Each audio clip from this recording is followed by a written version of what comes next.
Bismillah ar-Rahman ar-Rahim. Assalamu alaikum, my dear brothers and sisters. Welcome to another episode of Behind the Wheel. Today I am very, very honored to have a special guest, someone who, without him, none of this will be possible, and all the amazing work. He's shaking his head because he's a modest guy, but none of the work of Imam Hussein TV will be possible either. It's the one and only Sayed Morteza Al-Hussein. Assalamu alaikum, Sayyidina. Hajj Hayder. Habibi, Sayyidina, how are you? Alhamdulillah, good. God bless you. First and foremost, thank you for coming on the show. No, thank you for having me. Thank you to producer, presenter for having me. That's today. it. This is going to be a fantastic insight. For those of you that don't know, Sayed Morteza is essentially the glue that sticks Imam Hussein TV together. We're going to find out a little bit more about what that means later. So yeah, what was it like growing up as Sayed Morteza? Well, I usually don't say Sayed Morteza, it's usually just Morteza Al-Husseini. Really? Yes. A lot of people say Sayed, but I don't like. It's not me being pious or genuine. Sometimes I just think, we don't need to like use titles. Use titles and just like separate ourselves God from bless others. you. I mean, I'm still going to call you Sayed Morteza. But yeah, that's up to you. Yeah. So growing up as Morteza, Alhamdulillah, I say it's a blessing that Allah subhanahu wa ta'ala, I was born with, let's say, albinism. Okay. I don't know if a lot of the viewers know what albinism is. Albinos, they just lack some melanin. Yeah. Melanin, if I'm pronouncing Melanin. Yes. If I'm pronouncing it well. You are, yeah. And it's a condition, and I don't find it an issue to get around day-to-day life, but it's a condition where you don't have much colour in your body. Some have a tiny bit, you'll see them like they're blonde, orange hair, but then there's me which has no colour. But then you have your eyes, like the colours tend to change, like purple, blue, red, and so on. So yeah, alhamdulillah, I was born with a condition of albinism. I say alhamdulillah because it's helped me a lot in my day-to-day life. That's interesting. To say like, a lot of people know Morteza Al-Husseini. Like when I call people that I met, let's say 5 years ago in Karbala during work, I call them 5 years on.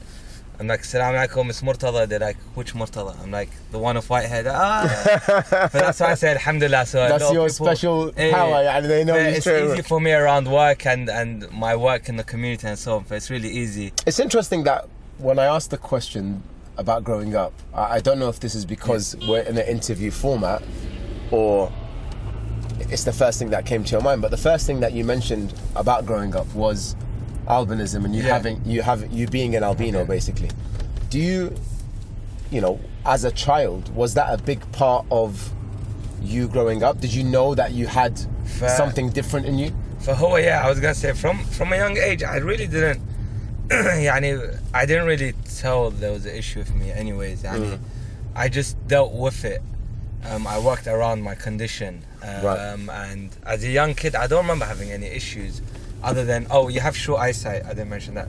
So you have short eyesight, and like under strong light, it's like a bit difficult sometimes for me to see. Yeah. But I've got used to it. So you get used, not get used to, but you. As an adult, right? You're just living with it. You adapt to it. So I usually, if you see me, like I've got my hands on top of my head.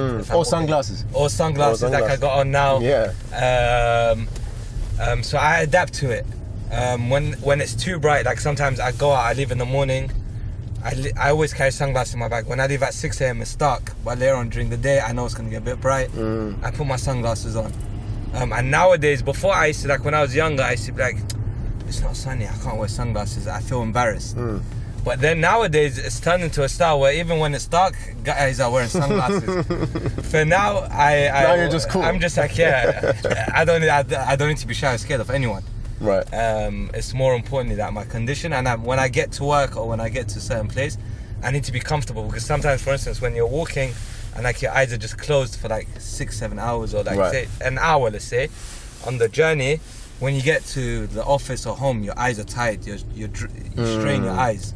So it has some form of physical effect. But in terms of you as a child, I didn't kind of like, you didn't know that you were different in a way. Yeah, I didn't really know. But in school, like, alhamdulillah, being in the UK, it's a blessing at the same time that the schools care about kids or students with disabilities.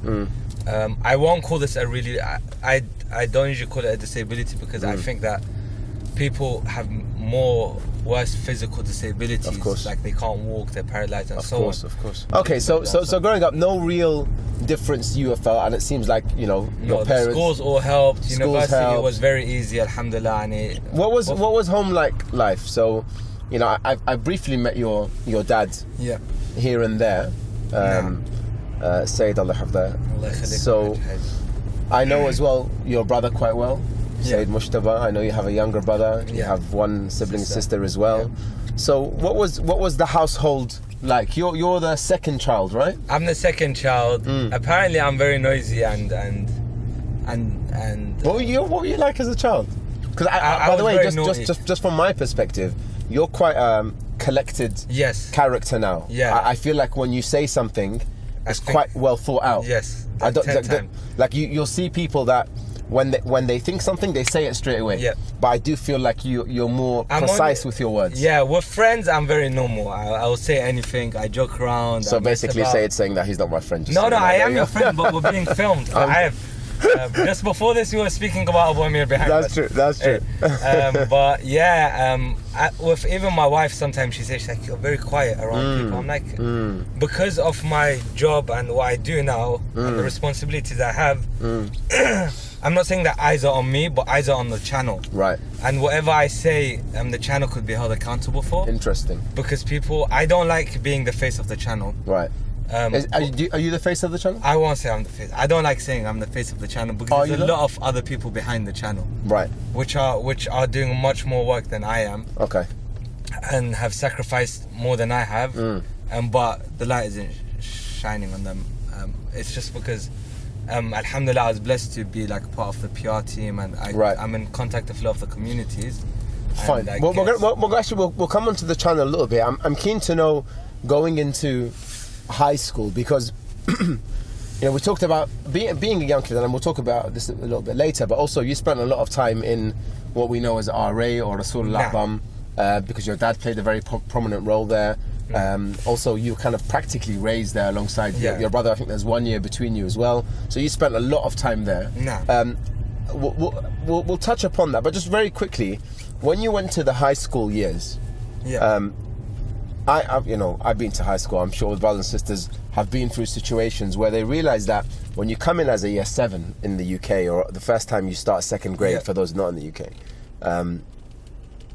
it's one of these things where you realise actually there's kids that are bigger than you, the kids that are meaner than you, there's kids that maybe see something in you, and I think everyone one stage of their life has had something said about them. Now, being an albino, that must have been a little bit difficult for you going into high school. A lot of people ask me this, and alhamdulillah, like I said, my albinism helped me be that cool boy in school. Right. I'm the type who doesn't really like to make friends. It's not that I don't like to, but it's just difficult for me. Like, not difficult, but I'm just a quiet type which doesn't like socializing too much. Why do you think that is? Unless it's for work or for... Why do you think that is, out of interest? We're all like that. My little brother, Sayed Hadi, I have a brother, he's 20 years younger than me. He's probably watching this. If you look at him, he's very... I don't know why, we grew up that way, like, where we don't really make that much. Sayed Hadi, if you're watching, I was in a wedding a couple of days ago, and I saw Sayed Hadi, and he looked very smart. So I walked right up to him. I said, Sayed Hadi, you look very nice today. We barely managed to get him in that suit. He looked at me. And he wore a hoodie under it. He looked at me and he walked away. Like, literally not even a response. Well, that's what I'm saying, like... So at school, I only had like 2 friends who I used to never go out. Okay. Because of my eyesight, I used to not like going outside. Okay. I used to like to sit indoors, and I used to have 2 other... I used to be big when I was young. So I used to have 2 other fat friends who sit with me in the corridors or in the library. Right. When there's kickers out of the library, we used to sit in the corridors. Okay. So that was that. Then when I got to year 10, I started becoming naughty. Year 9. Yeah. Because I'm white, I used to like do silly stuff. Because I'm albino, sorry. I used to do silly stuff, and everyone used to laugh. Okay. So I got the habit of just being the clown of the class. And whereby, I used to not get bullied because I was so cool. Looking back at who you are now, and looking back at then, do you think that being the class clown or getting that attention was a bit of a defense mechanism to be able to protect you from the other side of it? I think so. I think so. Yeah. It's maybe I've never thought about that, but maybe it could be. Maybe it's to get away from it. So obviously Rasulullah was a big part of you growing up. Nah. What type, now as an adult, when you look back at those years, especially the years where you said kind of year 10, year 11, sixth form, going into the years where you're becoming a man, what type of role do you think that the Husseiniya played for your upbringing? The Husseiniya played a massive role for me, for all the other shabab, all the other kids who grew up with me. Yeah. I think without the Husseiniya, and none of us would be where we are now. Friends-wise, we all grew up together. You know that I'm not saying that there's anything wrong with making friends at college or school, but we all grew up under the same teachings of the Ahlul Bayt alayhi salam, and the same lessons and the same akhlaq and so on. And we all went to university at the same age. For the Husseiniya is what pushed us to continue what we're doing today. Without Rasul A'zam gave us a platform to start. And I started doing majalis. There used to be a marquee in Rasul A'zam, right, which Haji Amir Taqi used to run before. God bless him. CYC, Cricket Youth Club, they used to run for the older shabab, probably your age, and back then. I never used to attend CYC, but they were like my sworn enemies in football. So I was the Wembley lot, and we used to compete against them. But they were there. Then once they all grew up, they passed it on to us, and alhamdulillah. I remember Sayyid Ainab the other day was saying, like, you were a kid and used to call me Ammu Ta'al, give us a lecture in the khema. Wow. Or like the Muhsin brothers, the Bahraini brothers. Yes. The Musa brothers, Muhammad Hussein. I think they all, recently I heard they moved out of the UK. They have, But I was telling the boys, I was like, and we had them who taught us. Yeah. And now, for instance, the big difference I see now, once Rasul A'zam sold a couple of years ago, and alhamdulillah now they have a place. When they sold, I saw my brother and Abusi, my younger cousin, and their age, I saw they have nowhere to go now. What are these guys learning? So Rasul A'zam is what made us, and inshallah now that they have a place, the next generation have a place as well. Yeah, inshallah. Yeah, no, I think they done some amazing work. When you look back, what's your fondest memories of RA? What are the memories that you'll never forget from? I think it's the khema. They put the khema was like a massive hall with 5 other rooms in it.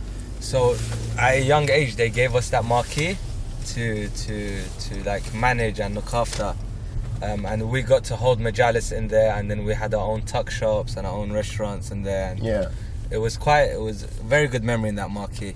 And then we went on to holding bigger majalis in the main hall later on once we grew up, and then alhamdulillah from that one marquee to the main hall, then the shabab, alhamdulillah, a majority of the shabab went and done Akbar Foundation, and majority of them went, for instance, a lot of us went to Imam Hussein TV, so it kind of created like a network, a big network that you still have. Everyone's right? still in touch. Mullah Ali Fadl, and shout him, he went to Haraka with yourself and so on.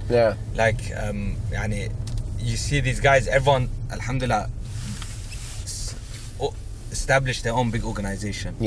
And it's something that I think we're proud of in the UK. Yeah, anyone that I've spoken to that was kind of raised in Rasul A'zam has really got that Husseini strength that wants them to give more because RA obviously done such an amazing job.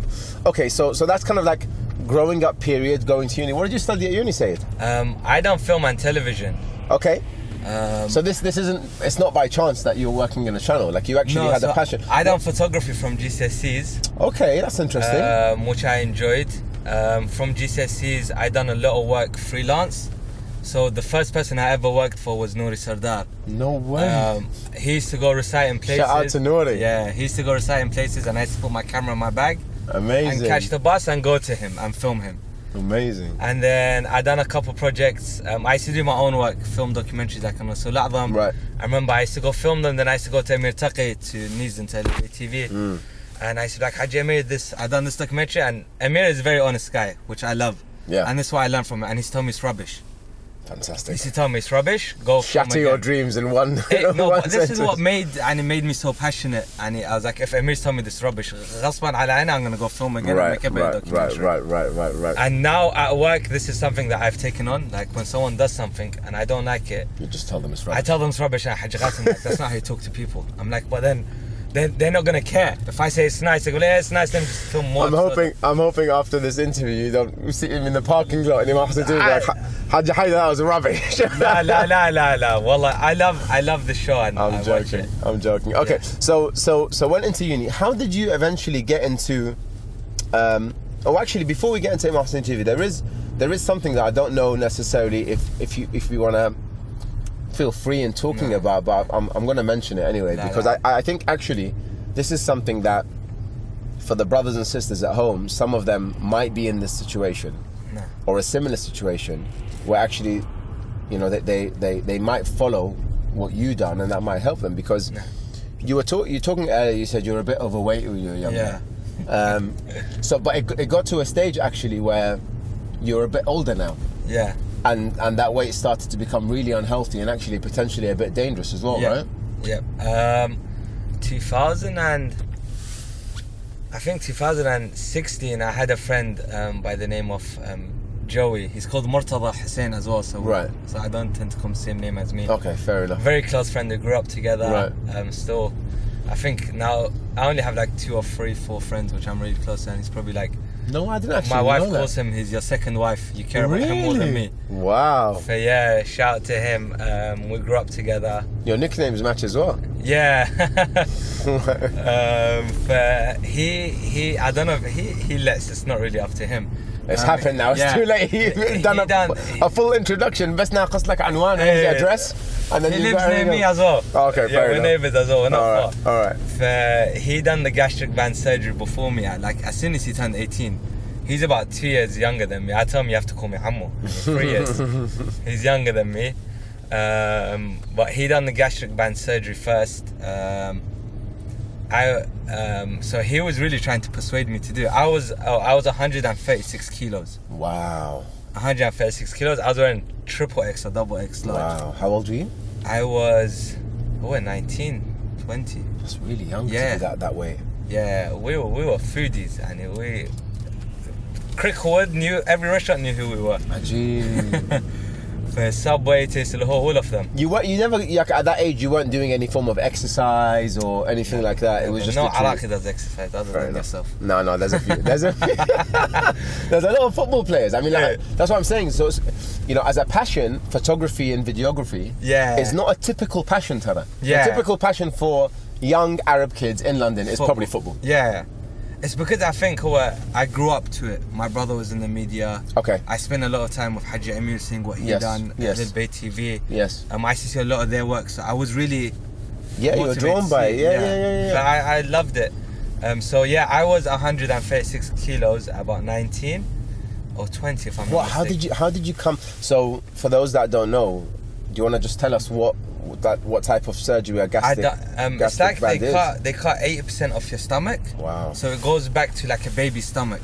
It goes back to a baby's stomach, and it's like they make like 5 holes in your stomach, but very small ones, like fingertip size. Right.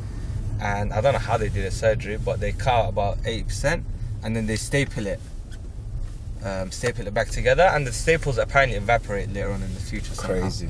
It's amazing what people can do. But I mean, listen, that is a very invasive bit of surgery. Like that is not something that you take lightly. We're not talking about like a few stitches. Yeah. We're talking about serious surgery with serious recovery time. Yeah. And, you know, at 19 years old, if you're, I know this is maybe a difficult question, but you must have been feeling a very particular type of way to the only option for you then to be surgery. You know, to be honest, I really didn't care much. I didn't really care, to be honest, at the time. I went about my life. I told you I didn't really have much friends, even at university. University, I had like just the seminar groups. I used to like talk to people when I was forced to. Or the group work, even group work, because it was media, I would like do majority of the work for them because I was into it, just so I don't spend time with them. Wow. I used to do majority of the filming and editing, and that I used to do it myself. But it was technically... Was that a confidence issue? Yeah, confidence, mostly confidence. Confidence and socializing. I didn't like... You ended up doing this surgery. Yes. Were you scared? So when I sat with Joey, I was like, look, I don't want to do it. He's like, you need to do it. You're getting too fat. I was like, I don't want to do it. He filled out the form for me and paid the deposit, £500. Wow. He's like, you're doing it. I didn't believe it. I was like, okay, yalla, I did it. My mum had a go at me. She's like, it's a maysar, haram alek, something will happen to you. She must have been worried. Yeah, she tried to persuade my dad to like tell me to not do it, and my dad's like, up to you, and whatever you think is best for you. So I got there, and then there's this thing where they put a camera down your throat. Yeah. So Joey was like to me, this is the easiest part of the surgery. He knows it's the worst part of the surgery. Right. And this thing is like, they put it down your throat and it goes down to your stomach, and it's about a 20-minute procedure. And it's like you're gagging, and the camera's going down your throat, and you're vomiting blood. Wow. And your face is pink red, and you can't breathe anymore. Jeez. But I think that was the worst part of the surgery. The rest was easy. Yeah. The rest was easy, and the recovery was okay as well? Recovery was good. The only bad part about it was my graduation was the same year. And I was also traveling to America for the Ummah conference. Right. So when I went to Ummah conference for the channel, I fell sick the second day. Mohsen Shah and Emirates with me as well. And they were like, what the hell are we going to do? I was like, just go do your thing. And we had a store there for the charity and channel. And I was ill in bed for about a week. Because like in London, my mum was looking after me. She would feed me, she would give me my... I mean, there's special diets and special recovery plans. But in America, I wasn't eating nothing. You can't. So if you're not eating for 3 days... That's like, what you also feel. Because you have no appetite. Tired, yeah. You have no appetite, you don't eat anything. So, and I didn't care, no one's forcing me to eat. Yeah. So second day, I got sick and I fell. Oh no. So then Mohsen started forcing me to eat. My mum called him, she's like, make sure he eats. You don't regret doing it? No, I hoped I'd done it earlier. Really? So you recommend if anyone is in a stage of overweight. But you know now, there's easier methods like the Ozempic. I'm not shouting them out. Okay. Very bad for you guys, but I'll tell you, I started doing Ozempic about 2 months ago. Okay. So I went from 70 kilos before I got married 3 years ago. I was 70 kilos, I was wearing extra small. I reached 96 kilos. Wow. Because of my wife. But I reached a really heavy weight. So Joey again advised me. He's like, look, I'm doing Ozempic. Come, let's do Ozempic. By the way, this is not an advert. It's not an advert. To only use weight loss injection. Yeah, I'd also like to put out there. Probably about 2 or 3 years ago, I weighed over 125 kg. Yes, I remember you were big. And I was quite a big boy. And now I'm about 95. So I've lost 30 kg naturally. Yeah. So you don't have to have injections or surgery, but I think it's part of your journey. Yeah. And kind of like where you are now, a big part of who you are is how you feel. And I think at the time you probably felt a bit constrained because of your size and 136 kg is an unhealthy weight as well. So alhamdulillah, I think the most important thing is that you're happy with that. Yeah, main thing, you're happy and you're comfortable. And when I was big, it was hard for me to do stuff. Yeah. Going about, filming. I used to work a lot with spiritual journeys in Iraq. Yeah. I worked with them for a while, for about 2-3 years. Yeah. And it was difficult being big in Iraq and being a cameraman running up and down. It must have been. It was hard. It must have been. I adapted to it, but it was still hard. Yeah. On that note, by the way, one of the in our research from the amazing producers at the team of Behind the Wheel, one of the things is we ask always for like your favorite latmiya. And actually, I was quite interested that I expected as a Karbala'i who is like a RA born and bred, when I say like, what is his favorite latmiya? I was expecting honestly like a Sayyid Hassan Tleftagat. I was expecting a Mullah Basim classic. So I'm gonna play for the brothers and sisters at home. This is Sayed Morteza's favorite latmiya.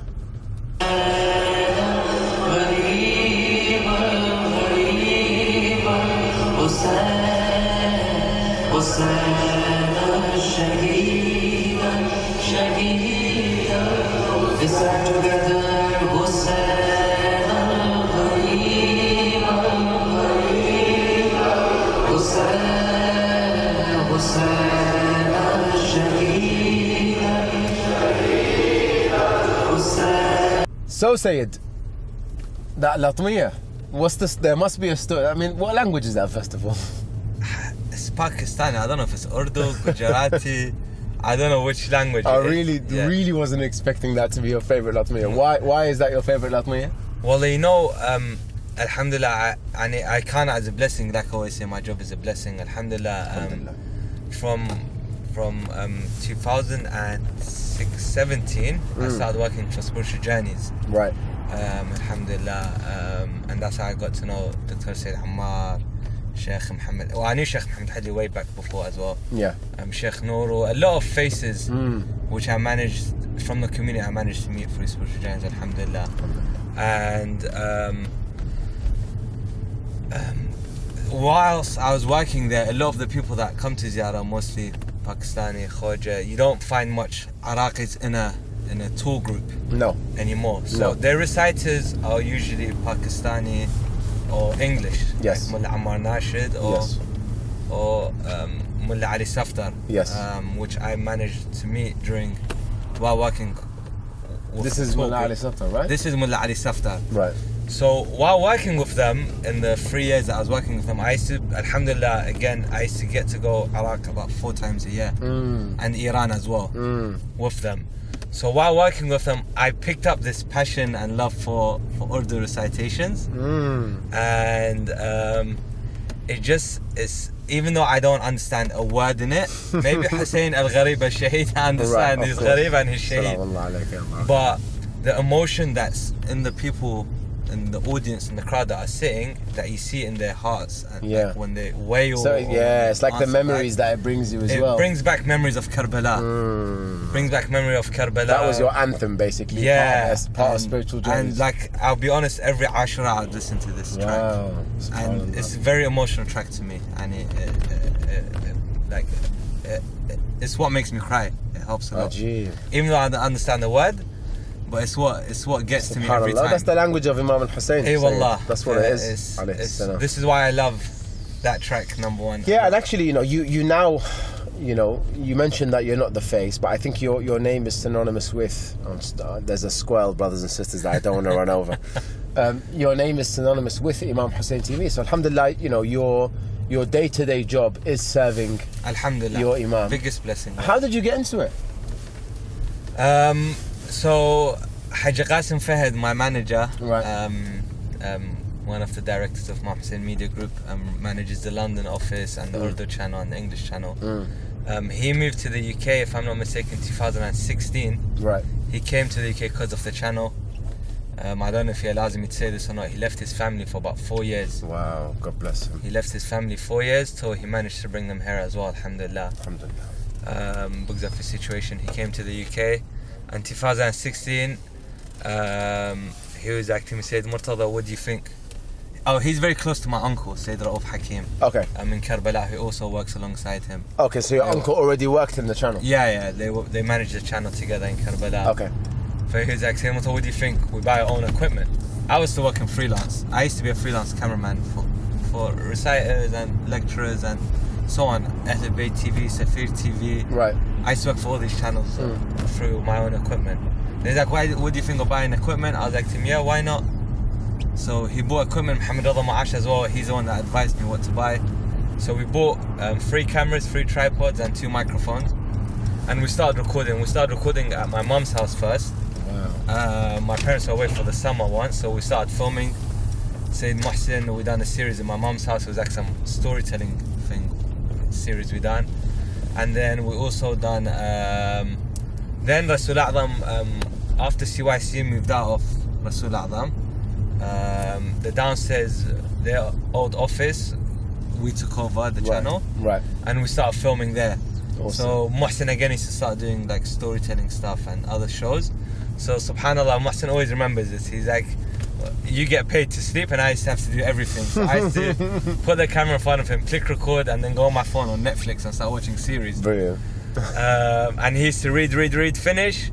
Then he used to get up, stop recording, and wake me up. He's like, yalla, we're done. Wow. But then from there, alhamdulillah, we went on. Humble beginnings. Yeah, then we went on to Colindale. Haji Mustafa Field had an office in Colindale. Right. A building. Well, I don't know how they give him the whole building, but Mustafa is his own person. He's that guy. Yeah, so he had the whole building, and he was giving everyone offices. So we went, he gave us a whole floor. Amazing. And yeah, he moved out of the building, and we're still there, alhamdulillah, till today, 2017. I think we moved in that building. Yeah. I think about 5 years, 6 years now. We're still there, alhamdulillah. And I think one of the things, so I know a lot of the workers of Imam Hussein TV, of course, who are friends of yours and friends of mine, and I think the one thing I hear from them more than anything is that Sayed Morteza is always here. Nah. And I know you're a married man. I know that you have obviously your job. I know that you're active in the community as well. So how do you manage to balance? I mean, like I've heard stories, I don't know if this is true, you can tell us, but I've heard stories that literally till 3-4 a.m. you're working in the office sometimes. Alhamdulillah, Allah blessed me with a wife who allows me to do what I do. So yeah, God bless your wife as well, because you need a patient woman to have a husband working. She always says, you're very quiet, like I said at the beginning. Yeah. Like you're quiet and you never talk or say anything. And I always tell you, you need to be the same as well. And she's patient with Alhamdulillah. the amount of time I put in and effort. Yeah, I think it's a beautiful thing to know that your spouse, whether husband or wife, is doing something that serves Imam Hussein as well. It makes it easier, right? Yeah, so I'm sure she, in that way, that's why she understands very well that, because it's for Imam Hussein alayhi salam. Even though I tell a lot of people, like a lot of people ask me, like my dad's, he's in business field and he has shops and stuff, and they're like, why don't you go work with your dad? And you could make much more money. Your uncle, he has a factory. Yeah. I'm like, I don't see it. Even my wife, when I first got married, I was like, look, I earn this much. And it's just enough. We're living, house, holidays once a year, minna, alhamdulillah. She just started working, alhamdulillah, I count that as a barakah as well. Alhamdulillah, of course. Her job came, because of Imam Hussein alayhi salam. So like, why don't you work with your dad or your uncle? I'm like, to me, I can't leave a job which everyone depends on. People, when they email or message us in about this changed my life, and for instance, when we went off Skype, people were calling in, and one lady was crying that I'm used to watching Karbala every day. Wow. How did you go off Sky like this? To me, it's not about the wage, wallah, at the moment. To me, it's not how much money I'm making, it's making sure that Imam Hussein's message lives on. And being a Sayyid who goes back to Imam Hussein alayhi salam, it's more of a responsibility to me to not leave this job. And my family push me a lot. Alhamdulillah. A lot.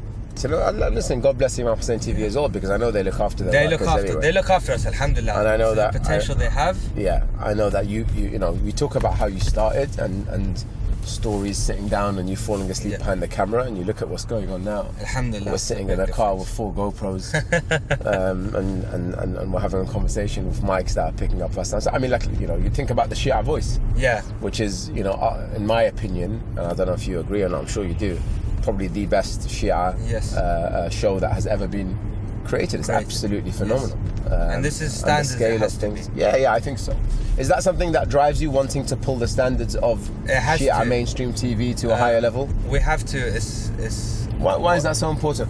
Being a westernized and a Western TV channel, if you want to pull in the viewers and the youth, you have to give them quality. If there's no quality content, and also quality shows like 4K and your lighting and the way you produce content has to be a Western style. Yeah. If you're not doing that, no one's gonna watch it. The youth ain't gonna watch it. Even if it's a lecture of a sheikh saying on a mambar, you have to give them the best quality. Doing a phenomenal job. We're not doing as good as it has to be, but we're trying. I'll give you an example. If we want to film, the other day we wanted to film Mullah Ali Father's one of his shows promos. The director's like, can you get us a red camera? It's like a red camera is like a very professional cinematic camera which they use for cinematic content. Right. Because he's like, I want to do some slow motion and some other stuff. I was like, no problem. Haji Qasim, we need a budget, £200 to hire a camera for the day. Yeah. He's like, no, 200 is too much. Right. We came back, Mu'ash found another guy who hires it for £150. Too much. £100 too much. Then he's like, Marco, there's no money, go use your own equipment. Yeah. For the boys, Muhammad Rada Mu'ash, Salman, Mustafa Masay, Muhammad Fahd, they have a passion for it, but they can't, the budget is stopping them. So I know that we're nearly at our destination, Sayed. Last question. So your role currently is manager of, I would say, right? Manager of production. Yeah, mostly production. Okay. I like to get involved in everything, but it's mostly production. Yeah, which is I think testament to your character and your want and need to serve Imam Hussein alayhi salam. So God bless you for that. What have you learned from as a manager? By the way, how many years has it been? I don't really like saying I'm a manager. I always tell but it's okay. You are. I know you don't like saying it, but you are a manager. I like to be a friend mostly at work. That's fine. But as a manager, how long have you been in the position where you have people that not report into you, but you're responsible for? Since 2016, I wasn't really a manager until our project started getting bigger and Haji Qasim started getting more. So busy. at least like the last 4 or 5 years, there's been an active role. What have you learned as a person who has to lead people during that time? I think leadership is very important in our communities. This is why you have a lot of problems in a lot of like mosques and centers, because the leadership, as much as we try, there's always problems in leadership, and I'm the first one to say that I have problems in my leadership.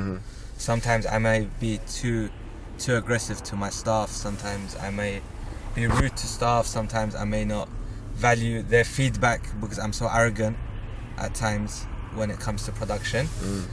So leadership is very important, and alhamdulillah, through this job I've built a lot on my leadership skills and how to manage an office. What would you say for those, and again, the beautiful thing about this program is that we cover so many topics that there may be someone at home who manages a business who's not getting the best out of their team. There might be someone who's trying to manage a big household, someone trying to manage a part of the community, someone's trying to manage whatever it is. What have you learned from these leadership skills you mentioned? What are kind of like the top 2-3 things that you'd say are really important? That not every staff that you have should be treated the same. Everyone has a different way of treating them and speaking to them. Every single person.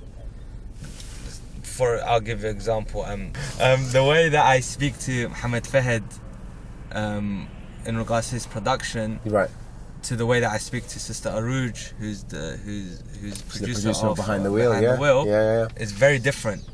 The way I speak to Sheikh Ali Maash, who's an Islamic scholar and someone who studied for years. So I'm going to put that under the banner of communication. Yes, very important. So let's say that's your number one thing that you mentioned. And I still lack communication skills. I think everyone can get better anyway. Yeah, I still have problems. I wouldn't say you lack, but I do think everyone can get better as well. Yeah, definitely, it has to be. Okay, and what else would you say is really important that you've learned? Your ikhlas at work, especially when serving Imam Hussein. I know you're saying a managerial role, but if you don't have the niyyah to this service for Imam Hussein alayhi salam while you're working, it will go downhill. I always tell people, look how big Shia Voice is and look how much money it lacks, but it comes out so good because the niyyah of every single person on that production is to serve Imam Hussein and to get the best message out there, from the judges to the director to all the volunteers who come from the morning till night. Yeah, God bless them. One other thing that I think is really important as well, Sayed, is there's often, you look at the barakah that you have in the channel, and one of the things that I've seen is that every single week you are either commemorating a martyrdom or a sad time of the Ahlul Bayt, or you're celebrating as well. So I think maybe as a last point, we'll also just go really quickly to your favourite Mawlud. If you know the words, by the way. I'm not a singing person. One thing you haven't done this whole journey, and I'm sure the brothers and sisters, they want to hear you say something at least and sing something, because I know you have a nice voice. I do not have it. I've heard it before, by the way. So this is Sayed Morteza's favourite Mawlud. I'm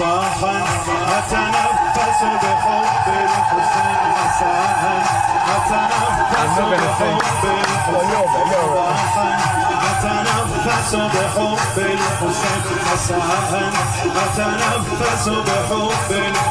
So for the brothers and sisters, صباحا أتنفس بحب الحسين. Love of Hussein. Every morning, or مساء, every night, I breathe the love of Hussein as well. This is why I love it. Yeah. It's a very... It's got Farsi as well.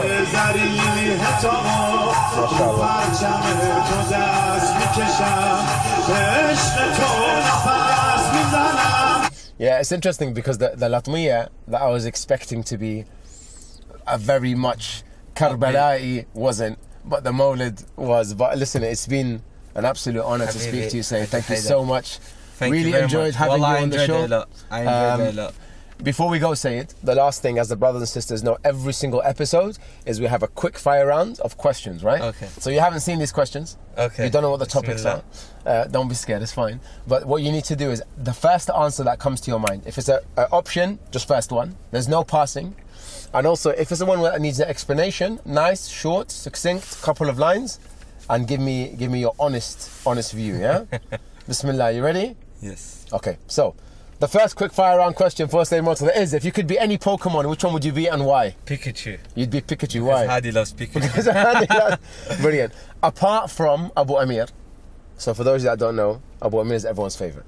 Apart from Abu Amir, who's your favourite member of the IHTV team? Well, that's a tough one. You have to. I love everyone. You have to choose one. MSA, because he's my cousin and he's my neighbour at work. Good, okay. If you were ordering a jacket potato and choose only 3 fillings, what would they be? Cheese, coleslaw, beans. He's done that before. What advice would you give to your young self? Don't be so arrogant. Okay, you're not arrogant, but okay. That's when nice. I was young, I was a bit. Okay, it's a nice bit of advice that everyone can learn from. اللطمية, معمر or short Karbala'i? Short Karbala'i. Straight. If you could eat one food for the rest of your life, what would it be? Pizza. Pizza? I love pizza. What's the toppings? Mushroom, green pepper, sweet corn. Yeah. The ordering of the food is so precise. I love this. You're a foodie. What nickname did your parents give you when you were younger? Your parents? They didn't give me a nickname. What do they call you? Sayed? Sayed. Really? My mum calls my little brother Sayed Hadi. Cute. I love that. Yeah. Would you dye your hair permanently for £10,000? Not really, but my mum's dyed my hair a lot of times when I was young. Actually, bless her. What hair colour would you dye it, by the way? Or did you dye it? Brown, She black? done brown, purple. She's done everything on my head. Blonde. Because my mum has a salon, that's her. Oh, nice. Okay. Biggest regret in life, if any? Not really, wallah. There's no regrets. Alhamdulillah. Yeah. And the last question is a tough one. So, Haji Radi from Rasul Azam or Haji Qasim from IHTV? I'm sorry, Haji Qasim, but Haji Radi. Yeah? That's Haji Qasim, that's not my fault. Paid my wages. Haji, that's not... Haji Radi made me who I am today, and my father. Lovely answer, Yeah. lovely answer. Thank you so Habibi, much, Sayed. Hayder, thank That's you the for your end time. of God today. Really Inshallah, appreciate your time. we'll God see bless you. you. Inshallah, we'll Next see you time. soon. Habibi. Habibi Sayyidina. Ma'as-salam. Ma'as-salam. My dear brothers and sisters, thank you so much for tuning in today. We were honoured to have with us one of the pillars of Imam Hussein TV. So we're thankful to him, our dear guest, Sayed Morteza Al-Husseini. Inshallah, we'll have another guest next week. So make sure you don't miss out. Make sure that you join us. Make sure that you're here promptly, same time, to see who will be with me behind the wheel. Wassalamu alaikum wa rahmatullahi wa barakatuh.